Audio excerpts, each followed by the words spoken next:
करवा चौथ की कहानी बहुत समय पहले की बात है। एक साहूकार के 7 बेटे और उनकी एक बहन करवा थी। सभी सातों भाई अपनी बहन से बहुत प्यार करते थे, यहाँ तक कि वे पहले उसे खाना खिलाते और बाद में स्वयं खाते थे। एक बार उनकी बहन ससुराल से मायके आई हुई थी। शाम को भाई जब अपना व्यवसाय बंद कर घर आए तो देखा उनकी बहन बहुत व्याकुल थी। सभी भाई खाना खाने बैठे और अपनी बहन को भी खाने का आग्रह करने लगे, लेकिन बहन ने बताया कि आज उसका करवा चौथ का निर्जल व्रत है। वह खाना सिर्फ चंद्रमा को देखकर उसे अर्घ्य देकर ही खा सकती है। चूंकि चंद्रमा अभी तक नहीं निकला है, इसलिए वह भूख प्यास से व्याकुल हो उठी है। सबसे छोटे भाई को अपनी बहन की हालत देखी नहीं जाती। वह दूर पीपल के पेड़ पर एक दीपक जलाकर चलनी की ओट में रख देता है। दूर से देखने पर वह ऐसा प्रतीत होता है कि जैसे चतुर्थी का चाँद उदित हो रहा हो। इसके बाद भाई अपनी बहन को बताता है कि चाँद निकल आया है, तुम उसे अर्घ देने के बाद भोजन कर सकती हो। बहन खुशी के मारे सीढ़ियों पर चढ़कर चाँद को देखती है, उसे अर्घ देकर खाना खाने बैठ जाती है। वह पहला टुकड़ा मुंह में डालती है तो उसे छींक आ जाती है। दूसरा टुकड़ा डालती है, उसमें बाल निकल आता है। जैसे ही तीसरा टुकड़ा मुंह में डालने की कोशिश करती है तो उसके पति की मृत्यु का समाचार उसे मिलता है।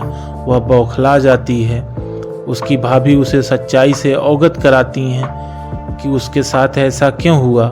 करवा चौथ का व्रत गलत तरीके से टूटने के कारण देवता उससे नाराज हो गए और उन्होंने ऐसा किया है। सच्चाई जानने के बाद करवा निश्चय करती है कि वह अपने पति का अंतिम संस्कार नहीं होने देगी।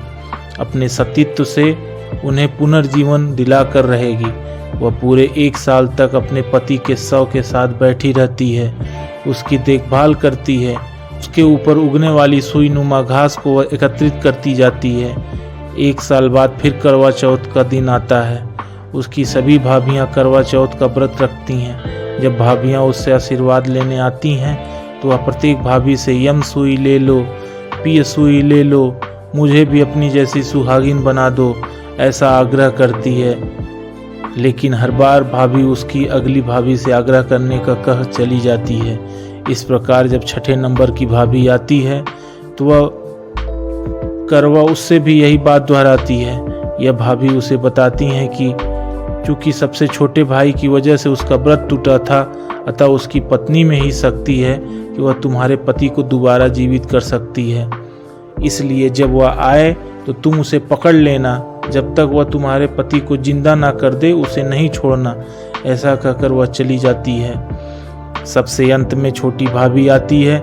करवा उनसे भी सुहागिन बनने का आग्रह करती है, लेकिन वह टाल मटोली करने लगती है। इसे देख करवा उन्हें जोर से पकड़ लेती है और अपने सुहाग को जिंदा करने के लिए कहती है। भाभी उससे छुड़ाने के लिए नोचती है, खसोटती है, लेकिन करवा नहीं छोड़ती है। अंत में उसकी तपस्या को देख भाभी पसीज जाती है और अपनी छोटी उंगली को चीरकर उसमें से अमृत उसके पति के मुंह में डाल देती है। करवा का पति तुरंत श्री गणेश करता हुआ उठ बैठता है।